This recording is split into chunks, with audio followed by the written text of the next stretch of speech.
Hi, everyone, and welcome to New World Comics Podcast. I am Buck Berlin, joined with Stephanie Cerny. What's up? And voice of God, Brad Reed.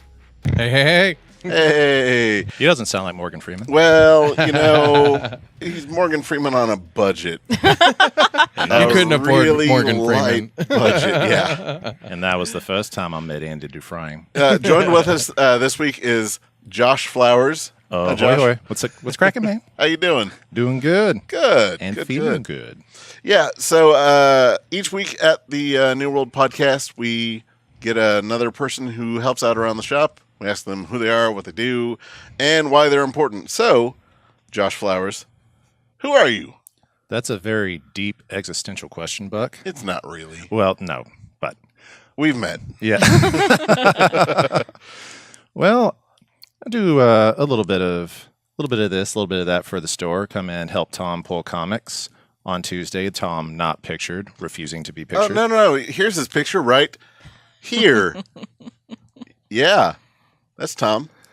And I do the superhero school business and helping out for the free comic book days and the New World Cons, and try to help make use money selling the stuff on the on all the racks around the store. Which I really appreciate, yeah. Better be grateful. Well, and you know, I get more questions about the Marvel, DC Image kind of stuff that, you know, that I don't really have as much time to read the independent stuff as I used to. And Yeah. you're kind of my go-to indie specialist. So, Right. you know, anytime something kind of falls through the cracks, you're like, hey, get this thing. This thing's amazing. Absolutely.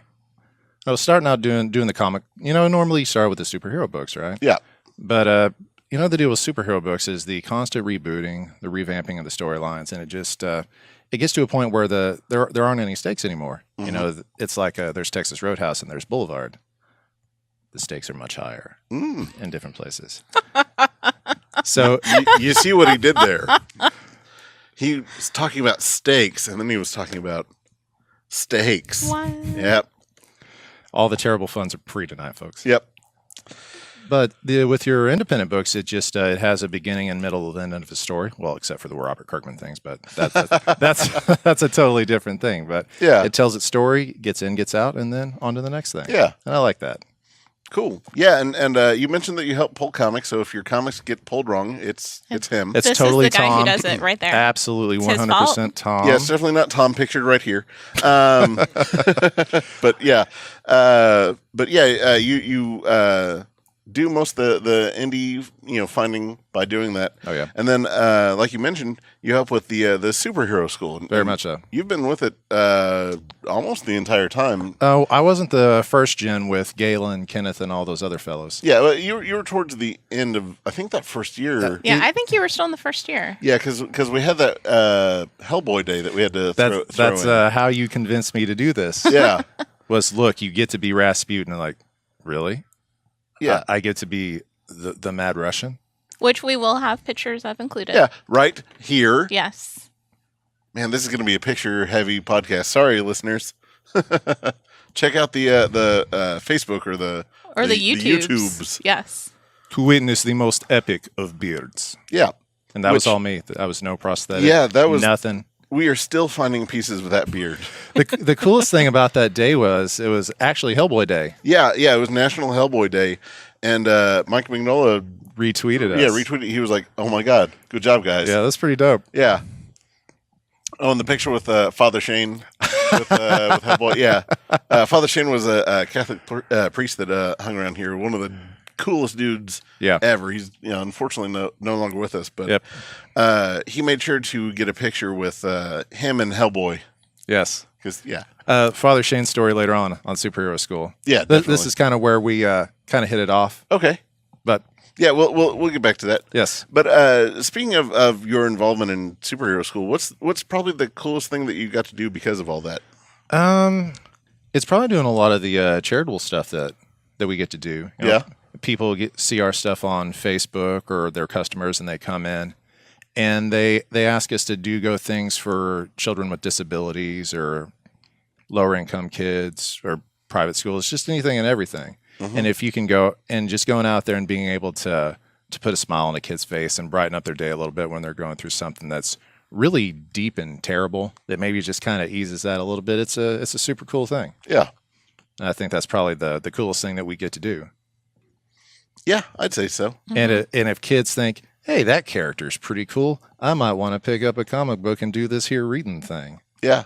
I mean, yeah, the reading programs are always the most fun, just because, we always try to go out with, your Spider-Man, your Batman, your Superman, Supergirl, Wonder Woman, and we always try to bring some of the lesser-known characters. Yeah. Not complete like Z-listers or anything, but like... But those are fun. Yeah, Yes. they're the most fun to play here. Yes. But, in the public setting where you don't really have the time to explain who you are over and over and over again, for the kids that kind of know the comics and they're like, oh my God, it's that guy. And then they become the cool kid who knows. Yes. And then that boosts them. And then all the other kids are like, oh, intrigue. Let's go see what all that's about. Have you had a chance to go back to Britain Elementary this year? I went earlier this year, but we were going to do a con there, but the teacher strike threw everything off. So we're going to do that later this year. I would just like to see Dre come out as Black Panther and just the whole thing just... Oh, yeah. Oh, gosh. Yeah, there's a video of him coming out as Cyborg and just all the kids rushing him and just screaming, "Booyah! Booyah!" Yeah, the kids just absolutely lose their minds. Yeah, and he was just giving away like, "Hey, who wants a comic?" And the kids just, the walls echoed and shook, and it was one of the most impressive things I've seen. And Cyborg happens to be the head of our house. Yeah, we got our house band here tonight. Cyborg and the Booyahs. Yep. So, you're the indie specialist, but yes, there are always a lot of really fun things that we'll come across and share with each other. Yeah. I think that we should take some time to talk about like single issue stories or fun comic stories that we love. Okay. That just don't get a lot of play, don't really get talked about enough. Yeah. So magic of podcasting being what it is, we have some stuff prepared. Yes. Yeah. Do you want to dive right in and tell us some of your favorite single issue stories? We want to just do one apiece and just keep going back and forth? We can go back and forth, sure. I think that would be pretty sweet. We'll start out with this one. Okay. One of my favorite Spider-Man series of all time is The Tangled Web. Yeah. It's got probably my favorite Spidey story of all time is The Flowers for Rhino that Peter Milligan did. Yeah, it's a take off the flowers for Algernon. Yep. Yeah. Rhino becomes super smart and just totally outwits Spidey, and he just gets so bored of being just better than everybody else that he just decides to go back to being big dumb Rhino again. Yep. It's really spoilers, but it's a really great little book. But since we're doing one shots, I thought I would pick one of my favorites from the series, and that's this little guy. This is actually the story of Crusher Hogan. Yeah, which for those that don't see, it's Spider-Man Tangled Web issue 14. Yes, and it's written by one of my personal favorites, Brian Azzarello, and for all you wrestle fans out there, Scott Levy, who is also known as the Raven. Yes. What? Did you not know about this, Stephanie? I was not aware. Is he still the Raven? Nevermore. Nevermore. Never. Nice. It's not the first time he got a cheap shot, I'm sure. No. Yeah. Probably won't be the last. But yeah, so that one talks about like him being, that first fight against Spider-Man was kind of his downfall. Yep. And just the sad turn of events that his life kind of took, and how, it's not all bad. Yeah, he took a lot of pride in being the guy that didn't pull any shoots. He went straight forward. He took a lot of pride in being like the wrestler. Right.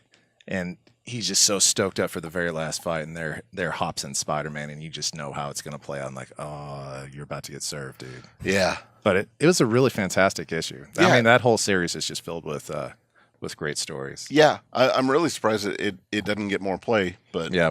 Yeah. And then Marvel put out that ridiculously priced hardcover. Yeah. Ridiculously priced hardcover. Thanks, Marvel. Yep. I will start off with kind of something pretty light and then go further into everything. This one I got with my X-Men board game years ago. It was just this like freebie insert thing. Huh. And it's X-Men, Uncanny X-Men 303, and it deals with the death of Ilyana, but it's told through Jubilee. Okay. And Jubilee, was still, new to the X-Men at the time, and Ilyana had been mortally wounded, and all the X-Men were grieving over this. Yep. And they kind of could tell that Ilyana's time was up, and it's Jubilee coming into something so close to everyone, and her just not really, having that history with the character, but still feeling for her as a person, that when she dies, she's just heartbroken that she didn't get to have all of these experiences that all the other X-Men did. She didn't get to love this wonderful person. Yeah. And it's just this really nice, touching insight onto how much the X-Men is more a family than a team. That's a pretty heavy thing to slip into a kid's board game. Yep. It sure was. Yeah, then it was, all right, guys, let's play the X-Men Danger Room game. So, yeah. And Stephanie's picks. Well, do you want to save me for the last? You guys can keep going back and forth. Yeah, we'll save you. Yeah. All right, what's your next shot? Let's see. Staying on the very lighthearted path, we're going with definitely lighthearted right Punisher here. Max the End. Now, this has been probably about maybe 10 years or so ago, where Marvel did the Max mostly did a series of comics called The End. You had Hulk the End that Peter David wrote.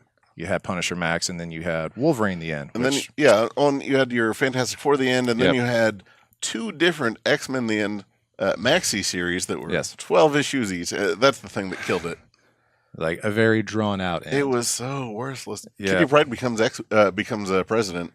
Like, that's cool, but the rest of it is just man, no one cares. Well, at least we know she'd be transparent. Yeah.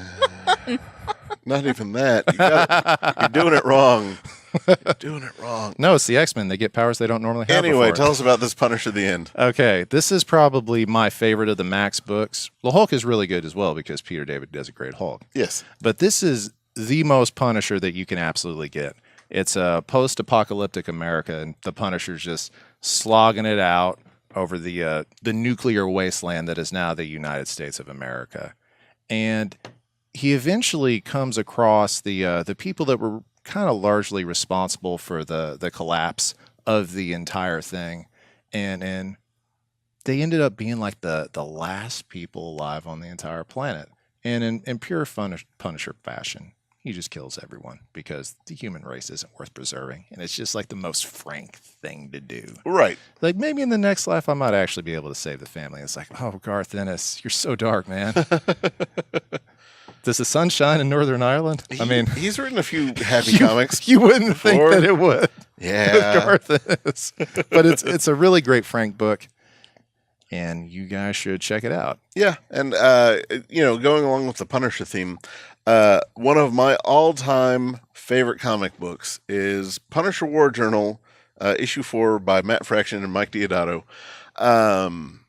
It's the funeral for Stiltman, and it is as ridiculous as it sounds. The Gibbon is the breakout character of the story. And for those, said no one ever.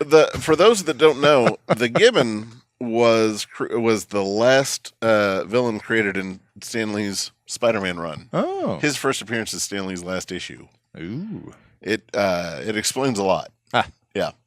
But yeah, just every time that you think like, oh, I understand where this story's going. Mm-hmm. Okay, well, it couldn't get any crazier, couldn't get any wackier. It gets even crazier. Yeah, I made Stephanie read it right before we taped this, and yeah, do you want to?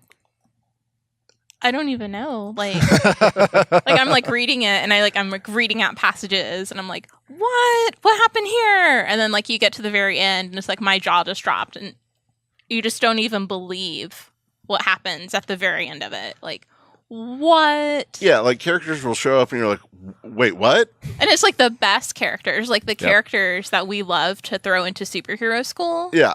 Because it makes us happy to have them there. Yeah, it's a nice just jumble of Z-list characters, and then when like the A-list characters show up, it's like, oh my god, no way, they're there. Yeah, like what's gonna happen now? Like, Yeah. like what is this?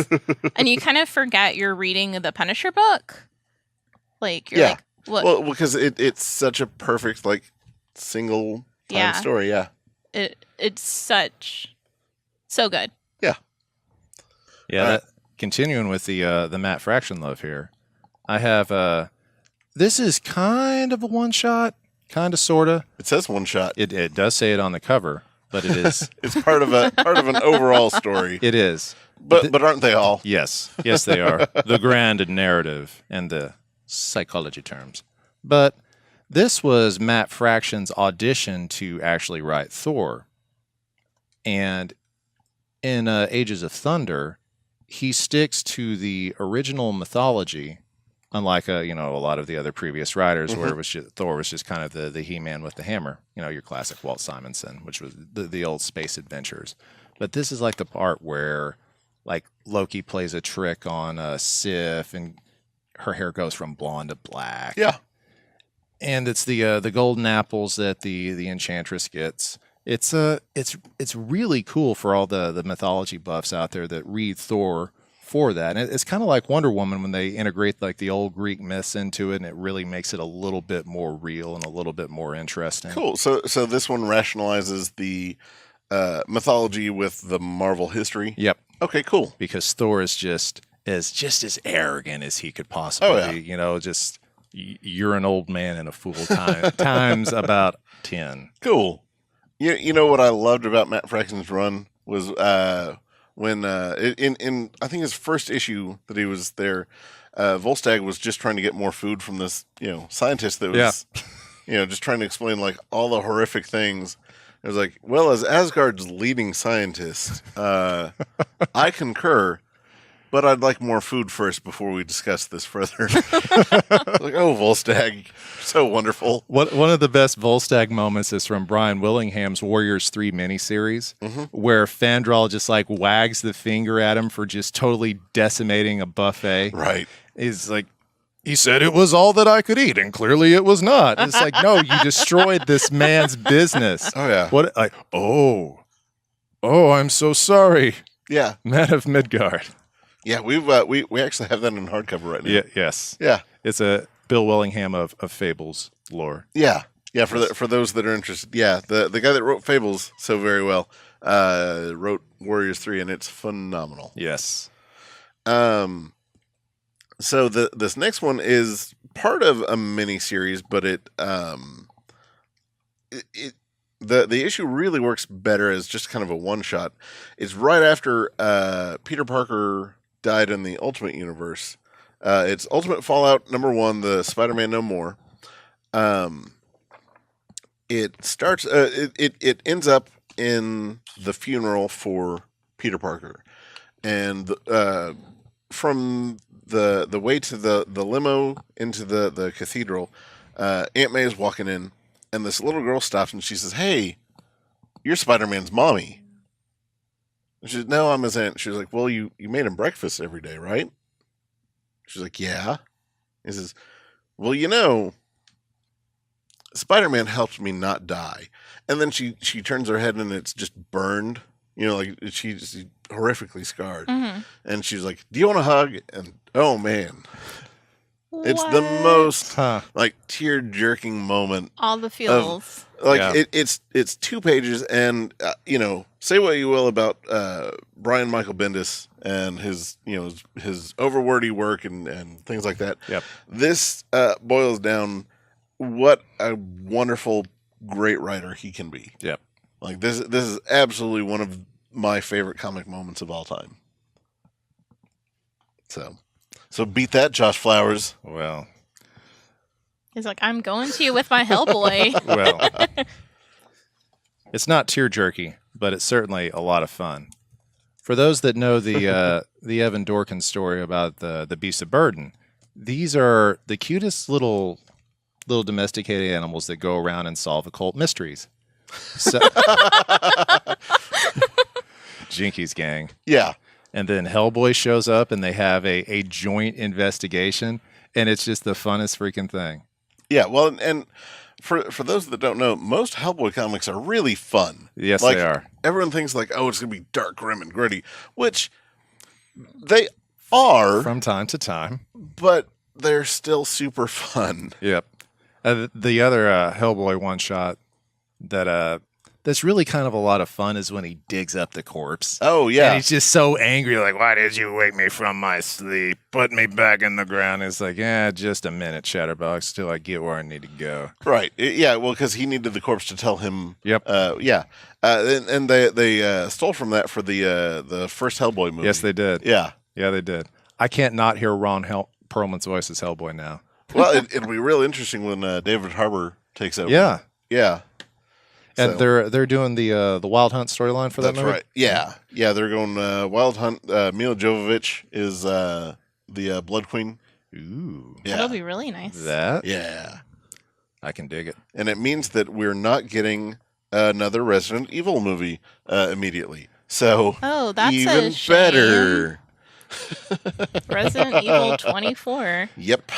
Isn't she like married to the director? Or did I just make that up? That's Kate Beckinsale. For, yeah, that's right. I mean, she might be married. I don't know. I don't know about her life. I don't either. I'm just throwing out rumors. Yep. Rumor has it. What else you got there, Buckles? All right. Well, I have my favorite issue of Fantastic Four, issue number 232, which coming up this week at the store. Marvel is reprinting it for $1. What? Yeah. You can't buy them all. I mean, you can. Yeah. If you want to, come to the store. yeah. But it's one that I've been recommending to the point where it's scarce around here. You know, like anytime someone says, "Hey, what's a good one issue to read?" or "Hey, do you have any good Fantastic Four?" Yep. This is the thing that I always give everyone, and everyone comes back for more. Yes. This is probably one of the best crafted comics, just because it organically introduces you to each member of the Fantastic Four. It tells you a little bit about their backstory, their motivation, and their powers, and it shows them working as a team. It shows their faults, their strengths, and why they work and matter in the Marvel Universe. Very nice. Yeah, all in 22 full color pages. Exactly 22. Well, I mean, there's some ads. Yeah. Yeah. So that's mine. What else do you have? That's about all I've got. Oh yeah. What? You have more things? Oh, I thought. Oh, were we going to trades now? Uh, Or did the Stefania want to drop a few gems? Yeah. Let's. vocals. Yeah. Let's hear from Stephanie. All right. They're probably sick of hearing. Yeah. So Those guys ever shut up? well, no. So what I was saying was. Yep. No. No. So what I want to talk about is I don't know how to describe them. They're called Marvel What If. Yeah. And what kind of got me thinking about these is I just read an article that there's going to be 6 new Marvel What Ifs coming out this October. Very nice. Yeah, super excited about these. I like it. And it's really cool because Marvel's so original with all of their what if titles. Like it's things like that you would think of, man, if only that could have happened differently. Yes. Yeah. Like, and it's normally like this key event that happens in the Marvel universe, and they change like what would happen differently. Yeah, like, the pivotal they find a pivotal point or a man that character is so active. How has nothing with them ever happened? Mhm. Things like that. One of the Yep. ones coming out in October is what if Flash Thompson was Spider-Man? He gets to Ooh. live the dream. Yes. Finally. I see that not working out so well for him. Really? Think about who he was at the time. And Star football player. I mean, that after high school, things always turn out great for those guys. yep. No comment. Another one, like there's all of the ones coming out in October are just great, but another one is what if Peter Parker was Punisher? Man, he took that Uncle Ben thing pretty hard there. With great power comes great magazine Capacity? capacity. Yeah. And then What if Thor was raised by the frost giants? Ooh. That reminds me of a great what if title. What if Conan got lost in the 21st century? That's a two-parter, really.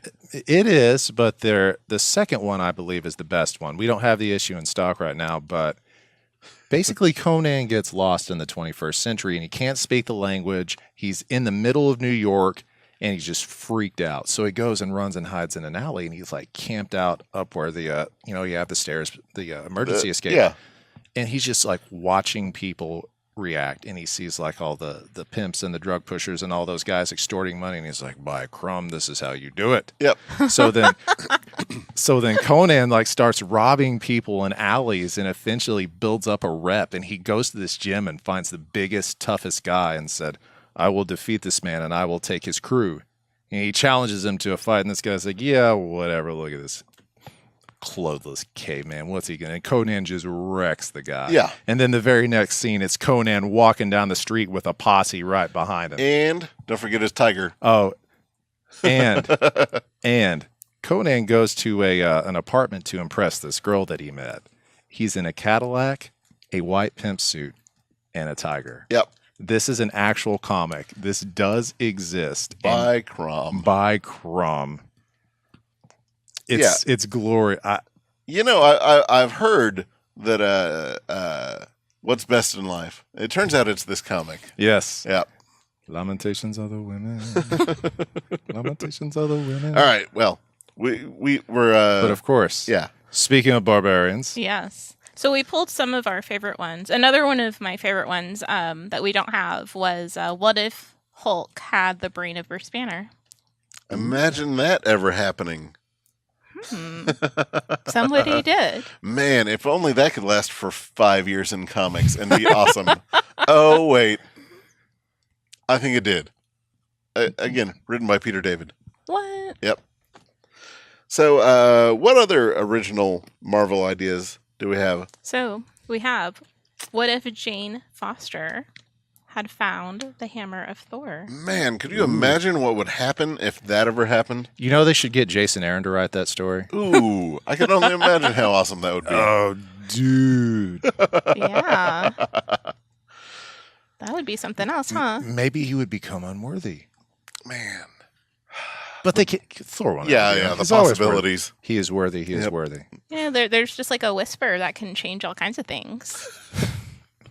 Hey, all right, what else do we have? But not a careless whisper. What if Elektra had lived? Ooh, could you imagine her running around the Marvel Universe right now? Wait. Being all assassin-y and... Not dying? Not dying with the assassin-y stuff? I know. We did that at the superhero school. Yeah. I love the Zootopia death thing, which is the dying death Yeah. streamers. That's the one idea that I had for a superhero school that everyone was against until we finally did it. And then it just made perfect They're like, sense. you can't kill anyone in front of kids. I said, oh yeah, watch me. And then the kids were like, And the this kids- is really cool. Yeah, the kids thought it was hilarious. She gets better. Yeah. And then because I did Bullseye. Yeah. Who is, spoilers, kills Elektra. Yep. And so I'm out there, Mr. Swaggery Swagger Pants, like, yeah, I bet she's not going to come back. He's like, what happened? Oh, I went to the spa and the sauna, and I got so much better. Yeah, so every time that you killed her, we had hand ninjas behind the little partition, and they would come out and take her away and be like, take it away. Yeah. The tiniest of the hand ninjas. Yeah, was yeah, like, it was whatever kids we had. Yep. Ninja vanish. Yeah. Yeah, we threw them all in the red clothing that the hand wears, and they all just picked her up, carted her back around the thing, and then a couple of minutes later she'd show back up, and then Bullseye would kill her again because he does that in the comics. And Yeah. then, yeah. I just ended up giving the sword back. I was like, I think it's broke here. You Oh, go. I Yeah. don't think we say kill. He unalived. He her. unalived her. Yeah, I unalived her. Yeah. We keep it, Spider-Man Yes. level here. Shuffled off this mortal coil. Yes. Yes. What's a mortal coil? All right. So what this else do we one's have? kind of crazy. Yeah. What if Wolverine was an agent of S.H.I.E.L.D.? What? Man. Is that a Liefeld cover? Yes, it is. Well, Wow. I mean, you can kind of tell it's just, just the the top of his head up Yeah. to his belt. Where's I mean, Where's his feet? Anyway. they don't exist. Like, there are no feet. I'm sure they're probably They're behind a rock Yes. back here and some smoke. All right, what else we got? So this one, you guys are not going to believe this at all. What if the Amazing Spider-Man didn't marry Mary Jane? What? bombshell. If we could have 10 years of Spider-Man about that. I mean, I just might need one more day to process I this. think some people might have some feelings about this. Some very strong feelings. You know? Yes.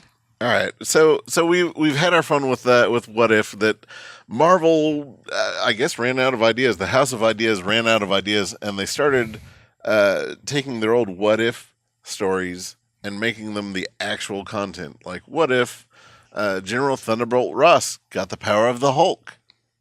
Oh, he did. Yes. You know, like things like that would happen. But every now and then they would have something really cool. Yep.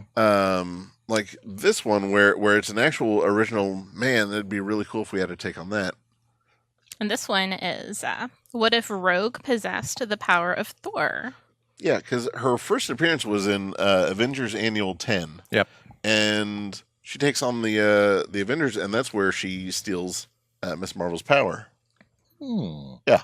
Interesting. Which, you know, we might be seeing this, you know, Yeah. after we'll see how, you know, October goes, and they might be like, we need to look for some ideas. Is there anybody in the Marvel universe that hasn't lifted Thor's hammer? Quite a few anymore. Mm, I'm just saying. I think Fear itself fixed that. No, everyone got different hammers. Oh, they're the different hammer. Yeah. You get a hammer, you get a hammer, everybody gets a hammer. Yeah. You know, Oprah comes to Asgard. the bar is open. Everyone's getting hammered. Anyway, so yeah, the last really awesome what if title I remember. What if the Age of Apocalypse had not ended? Yeah, which deals with Galactus coming to Earth without the Fantastic Four there to stop him, and he comes down and sees, oh look, Apocalypse is running everything. Oh, yeah. Because So- we know how much you love Apocalypse.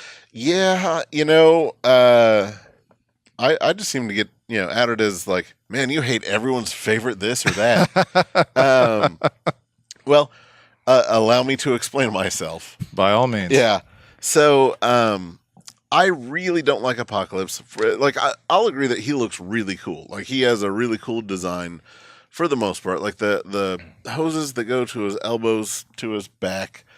I don't know what that's about. Like, maybe he's got extra, like, fluid on the elbow. Maybe he's It's got, like, aesthetic. tennis elbow and it just drains into his kidneys. I don't know. I don't know about his life. But, you know, and you know he's Apocalypse because he has an A on his belt. You know, like, Yes. it's that or America. Because, you know. And his reverse mohawk is just on point. Like, Yes. Very much. Can you imagine having to maintain that for over 2,000 years? That's a lot of Bics. Yeah, I'm just saying. Yeah, so he's this guy who wants to rule everything, and he's been around for forever, but we're just now hearing about him, and he has all these grand plans, and they always fall flat. Yes. Like, the best he's really ever done is he pimped out Archangel's Ride. Like, hey, let's give you some wings. He is the exhibit of the X-Men. He universe. is he is exhibit. They were really, really cool wings. Yes, they though. were. I mean, I'll kinda. give them that. I Yeah. thought they were really cool. Yeah, but you know, they took a guy that was like happy-go-lucky, which is, you know, They Kind kind of of a messed rarity. up. I mean, and now he's like this tortured soul. yeah, but look, I mean, And, you know, his dad kind of messed him up. You know what X-Men is missing? Tortured souls. I don't think they have enough. They don't have it. I mean, you know, if they could just get another tortured soul in those X-Men comics, they'd really have something going. Yeah, I mean, the So- ones they have are kind of boring. Yeah, I mean, you know, recently Apocalypse finally accomplished something in the X-Force / Uncanny Avengers run. Okay. You know, for those who are interested. But that's really kind of the first time in forever that he really did anything. Yeah. Like there's the Age of Apocalypse, and I hear that argument a lot. And don't get me wrong, I love the Age of Apocalypse. It's awesome. It's so very well handled, and particularly for the '90s being the whatever idea goes, let's throw it at the wall, see what sticks, and let's just go with it. Yeah. It seemed really well planned out and a really cool series. But at the end of it, Apocalypse doesn't win. So it's look, your super awesome character is less awesome. Yes. Yeah. So. Well, there you go, guys. So yeah. Don't go see that movie. Yep. Or rent that movie now. I guess it's out on the Blu-rays. Yeah, or buy the movie, or buy it. I mean, you can do that too. Yeah. Or stream it on the Netflix, like all the kids do these days. All right, we're getting off topic. So I hear Planetary. Yes. So more comics to recommend. Actually, let's let Flowers go first because I've just got the one because I know mine's the best. It is the best. I agree with you. But what is better than Kung Fu Hobos? Now, oh my God. This is the. I'd say that we'd get comments, but I mean, this is the sleeper hit gosh. of the year. If you have not read Rock Candy Mountain, you need to go to Amazon or eBay. Or come to the store. Come to New World. Or yes. I was saving it for 63rd last. and Meridian. Don't go to Amazon. Yeah. No. Mm-mm. They treat their workers poorly, I hear. Yeah, that's what Kenny tells me. Oh. Don't always believe the internet. That Kyle Starks has written this glorious little gem about a wandering hobo who has the ability to defeat any man in single combat. And he's on the run from the FBI, the Hobo Mafia, which is an actual real thing. The Hobo Mafia. Yes, it is a real thing. I'm not lying to you. And the devil himself, who just happens to be a Southern gentleman, which is the way that I imagine him. Huh. And then you throw in Nazis, the Spear of Destiny, and a mystical book that leads the way to Hobo Heaven, which is Rock Candy Mountain. It's only 8 issues long. It's a super quick read. It's fun. It's action-packed. And it hits you a little bit in the feels in the end. So it's a fantastic little book. So come down to New World Comics and Games and pick one up. Yeah. Oh, yeah. We'll save that one for later. Well, yeah. What's your next one? Then we need to discuss the. Yes. Yeah. We'll discuss that one. If you are a huge fan of crime fiction like I am, this is about as good as crime comics get in the funny books. This is done by Ed Brubaker and Sean Phillips, who Ed Brubaker, from the Winter Soldier Captain America, Gotham Central, and the Immortal Iron Fist, which, if they would only done that for the TV show. Yep. Oh, yeah. But ho-hum. Brubaker and Phillips are one of the very best creative teams in all of comics, in my opinion. And this is a series of standalone stories that all happen in the same city, the Central City. And they all inhabit the same places, the same bar. It's kind of like the Deadpool movie where they have the crime bar where all the criminals go hang out and they spill their sob stories. And it's those classic noir storytelling where they pull you in, you get invested in the characters, and you want things to work out for them. But you just really know deep down that things are going to go terribly, terribly wrong. And to Ed Brubaker's credit, he doesn't blow any sunshine up anybody's backside. He goes straight for the gut, and it really feels authentic and real, and it's a great, great series. Cool. Yep. Well, this next one that you have. Yes. So those who've been around the store and kind of heard me joshing around. Yep. So sweet. Yeah, I like to give everyone kind of a hard time, and sometimes people don't understand when I'm joking. You got me for about 2 or 3 seconds. Yep. It was a little bit longer than that. No, it was really not. So Flowers likes to recommend things to people when they're just kind of looking in, and I'll usually hang back. Mm-hmm. And if he recommends anything that I don't quite see eye to eye on, I'll mention that and let them know. Yep. You might not like it because it has this, Yep. or you might really like it, because as he said, it has this going on. You had recommended Scalped. Yes. Which is amazing. Yes, it is. It's yeah, but I'll let you go into it. But he was recommending the book, and there was a customer that I knew pretty well, so I knew that I could joke with him. I was like, "Oh, that book's terrible. Why are you recommending garbage to them? Why don't you recommend something good? Just, I mean, I don't know why you're going on and on about this super awful thing. I mean, there's toilet paper in the bathroom if you really want, something like that. And you looked so hurt and so mad, and then all of a sudden, I broke my smile. Like I couldn't hold the poker face anymore. Yeah. Like, oh, Buck, you jerk. Because you got me. I just turned around with one of those, like, what did you say about my mama? Yeah. You looked like you were ready to fight. And then, meanwhile, I'm just sitting there hiding my smile as best I could. Yes. Yeah. And then, then you realize, oh, Buck's just full of it. Yeah. But anyway, the Scout. This was actually the first story that I ever read by Jason Aaron. Mm-hmm. I'd never heard of him before. He was still kind of relatively new at the time. I think he had done Other Side and a few other things. But Scalps is also a crime story that takes place on an Indian reservation, and it centers around a character named Dashiell Bad Horse, who comes home from the military and tries to get in good with the local chief, which is Chief Redcorn, who was also kind of the local mafioso that was involved with Dash's mom way back in the day in the American Indian movement. And they throw in the Prairie Rose FBI shootout there as kind of an art imitating real life sort of scenario. Mm-hmm. And the guy that they actually get to be the fall guy for the crime in the book looks just like the guy that they sent to prison, Leonard Peltier. Right. And the book, it mixes in family dynamic, just the terribleness that is reservation life for a lot of Native Americans around the country, drug wars against the Hmong gangs, mm-hmm. Native American mysticism. It's just got so much different stuff, and you just really latch onto the characters and even the bad guys. I liken it to Sopranos on an Indian reservation. It's very, yeah.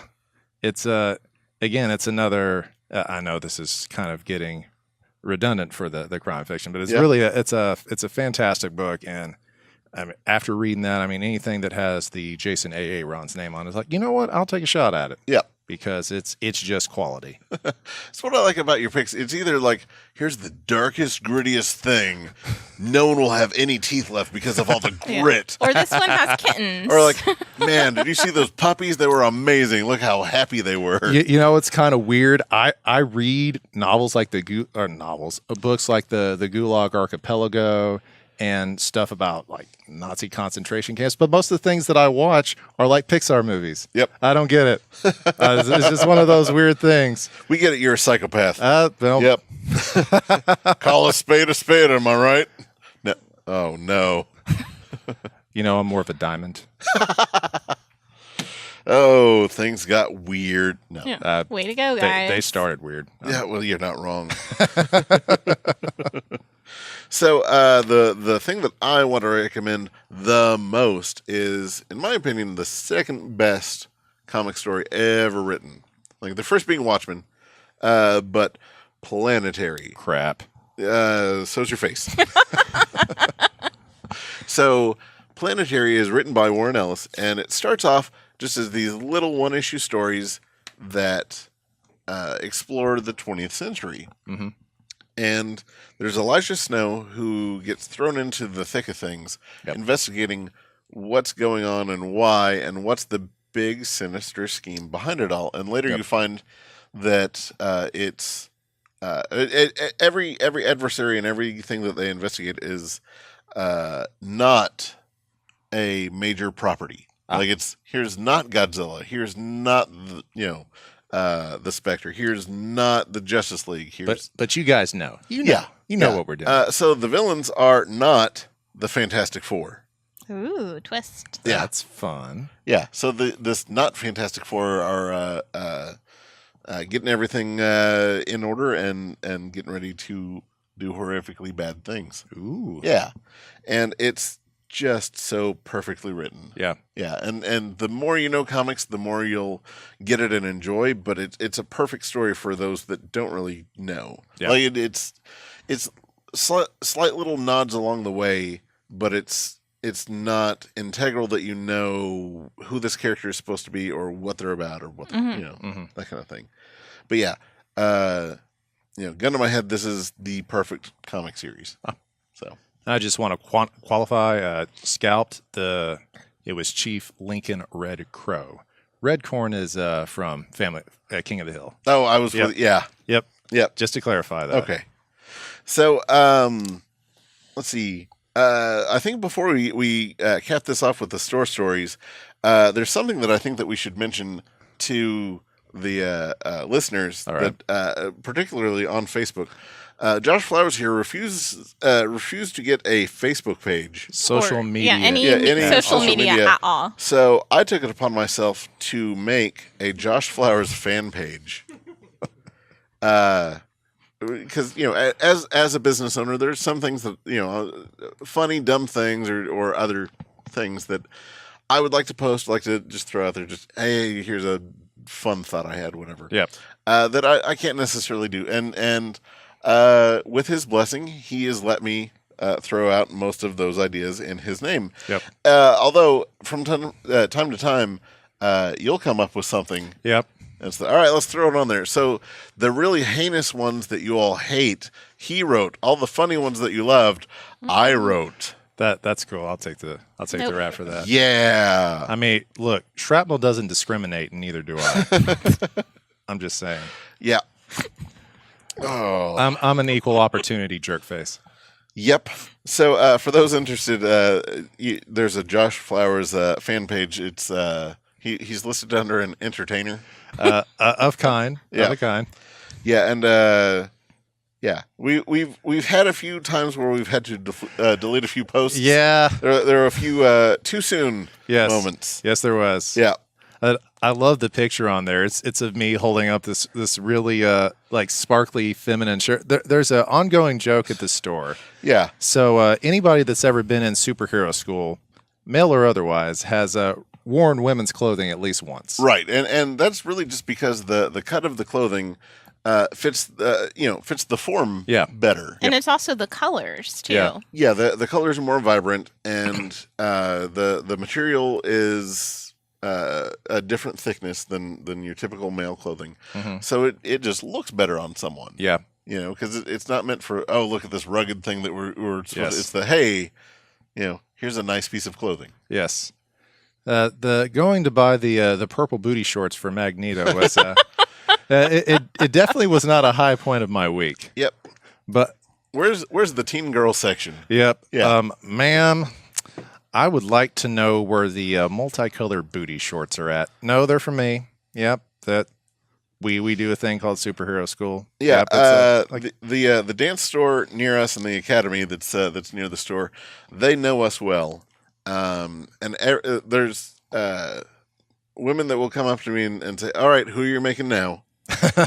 And I'll say, "Oh, I'm looking for this," and sometimes if they don't have a thing, they'll have a suggestion. Yeah. Of what might work is you might try these because you could just alter this way or potentially you could have this. A few of them actually know comic stuff and why don't you go with this costume? We have everything for that. Yeah. So that's real cool. But getting back to the topic, since we like to digress, Buck's wife goes shopping at thrift stores trying to find little articles of clothing that we can use to costuming. And it just kind of became a running joke that Kira always finds these incredibly frilly, sparkly clothes that, I think Flowers would look great in this. This would be just a great Aquaman shirt, this orange fishnet with the sparkly glitter. Josh, go try this on. This is going to look great. It's like, Kira, think about what you're asking me right now. It's like, it doesn't look that bad. Like, God does. The mesh sleeved bustier, I think, is the best one. Yes. Yeah. I forget what because she told you, hey, I got you the makings of this character. Yeah. And you actually that's the profile picture. It's you pulling it out of the bag. It's the oh no. It's like this is going to end up in a very dark part of the internet. Yeah. Which I guess leads us into what are some of your favorite things that have happened around the store? I think I'll do a superhero school story. Okay. One of the funnest superhero schools that we do is Flash Day, because Flash is just a happy-go-lucky sort of thing. It's not like some of the darker portions of the DC universe. And I think this was either the first full or second full Flash Day that we tried to do, and we thought, you know what would be awesome? If we brought out Flash Gordon. Yes. Oh, yeah. It's good. The adults are going to go crazy. They're going to love it. So we got Steve. Yeah, Steve was Flash Gordon. Our giant, Steve, who was our giant. And we got him the leather coat and the Flash t-shirt. We just got It was the just Flash the t-shirt, t-shirt. and then the wig. And then the wig. Yeah. Did he have the football? I don't remember. No, he just had the cargo pants, and he came out. Yeah. And it was like, hey, kids, Flash here. Flash Gordon. And the kids were just like, no. I mean, They were so mad. Yeah, and then like some of the adults were like, ha. We had the Queen music and everything, and Steve just kind of walks out, and you think it's going to be this grand entrance, and it's just crickets everywhere. Uh-huh. Yeah, and you see the little kids with the arms crossed, like, that's not Flash. Yeah, they're like, where's the Flash? We want the Flash. And it was like, does anyone have any questions for Flash Gordon? The first technical superhero, Flash Gordon? And the kids were like, no, you're wrong. We hate you. Get the Flash. And he was like, I'll go get the Flash real quick. I am sorry. You all have a nice day. I've been awful. Pardon me. He left.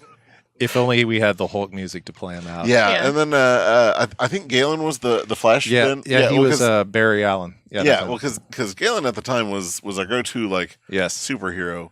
Very and if, much. Galen, hi Galen, ever comes back. Yes. Yeah. Please come back. Yeah. Please come back. I guess from fixing athletes up in the mountains of Morocco. He is blessing the rains down in Africa. So, Toto. Yep. But yeah. He was Flash, and then it was just one of the best superhero schools we had after that. Yep. And when we did it the second time, Galen was off doing what Galen does, doing the sports thing. And I got dubbed as being the new Barry Allen. Yep. And normally the way that we do Flash is we bring out the Flash family first. We do Jay Garrick and then Barry and then Wally and then all the and all the various other peoples. Mm-hmm. And then do the villains at the end. And Jay Garrick comes out for us, George, and then I kind of like, you know what? Let's try something. We're going to try to redeem Flash Gordon here. So we come out there and what do kids love to do? Just yell for no reason, right? Like, hey, kids. You want to do something fun where you just get to scream as loud as you want to? Like, yes, please. What is this thing we can do, Mr. Flash? Like, okay, every time you hear the word Flash, I want everyone in here to say, as loud as you can, just as loud as you can. Don't ask why. Don't question. Your parents will tell you at the end of this. And so just to see how people would react to it and if they would play along with it. And we kept bringing people out, and it's like, oh, well, I'm the Flash. Now, like, whoa. Yeah. The other people who were doing superhero school didn't know that this was going to happen. Yeah. Yeah. So it was a real nice surprise for all of them. And Jeff Mears, who's one of our superhero school kids, just absolutely knew immediately what we were doing, got right on board. And every time you think he's going to say Flash, and I'm the villain of the Scarlet Speedster. Yep. It's like, no. It's like, do we still have to? It's like, yes, you have to say it. It's fun. It's fun. It's fun, kids. Yep. And it kind of just redeemed Flash Gordon just a little tiny bit. So that reminds me, the kids not playing along like you want to. Yeah. Surprising how that happens sometimes. So this will be the final part of the podcast. The old New World story that I have this week is our first Thor superhero school. I thought that I'd be really clever and try to do smoke effects for the God of Thunder. Never try to be clever. Yeah, I need to stop that. Yeah. So the first Loki helmet that I made was 8 feet wide, and each horn was 4 feet long. It was ridiculous. It was the back of it was weighted with pennies. Yes, it was so heavy. It was, but it was well balanced. Yes. Yeah. But it was so huge and heavy. yeah, and this is the era that we only had like 1 or 2 characters per superhero school. So we had Thor and Loki. So I bought a fog machine, so smoke could just billow out whenever Thor came. Like, oh man, how cool is that? Yep.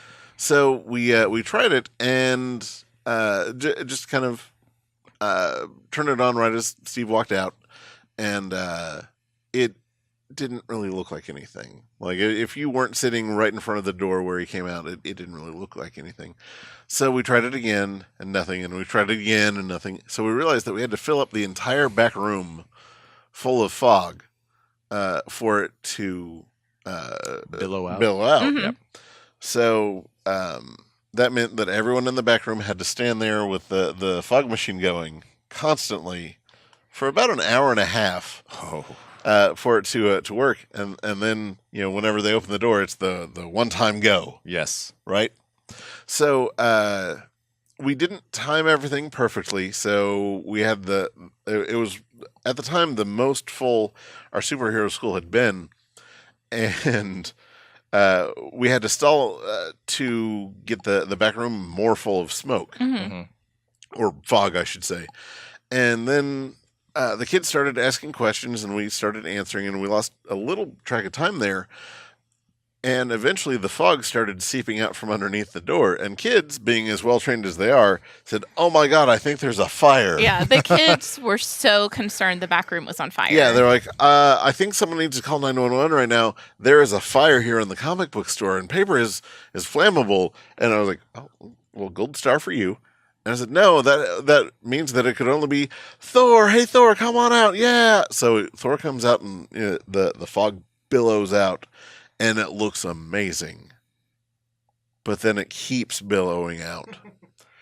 And that fog didn't stay towards the ground like we thought.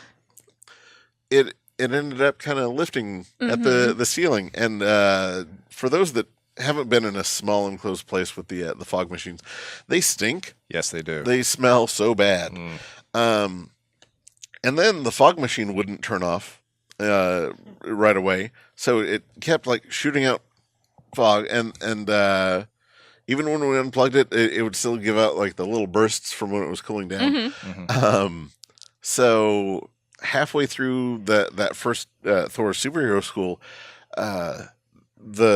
all the fog kind of settled right about Steve's head level. Oh my gosh. And it looked like the store was on fire. It looked just terrible. So then we entered the superhero school because everyone was having a hard time breathing. So we had to open up the front and back door and just try to air the place out. And everyone that came in later that day was like, "Man, did you all have a fire?" No, it was a technical issue earlier in the day. It smells like you all had a fire, and I see smoke. Like, no, it's we did a Thor day, and it's a fog machine accident. How do you have a fog machine accident? Well, here's the whole thing. And immediately after that, I gave away the fog machine. And we just never talk about fog effects ever again. No. Then we moved on to dry ice effects. Yes. But that's a whole other story. That's a whole other story. Set of stories. Whole nother day. I think that'll do it for this New World Comics podcast. Josh, thanks for joining us. Of course. Be sure to check out the Josh Flowers fan page. Yes. For all the things that he exclusively says, unless you liked them and then I wrote them. The road to 100 likes. We're almost there. Yep. I'm Buck Berlin, and this is Stephanie Cerny signing off, and we'll see you all next week. Bye, guys. Bye-bye.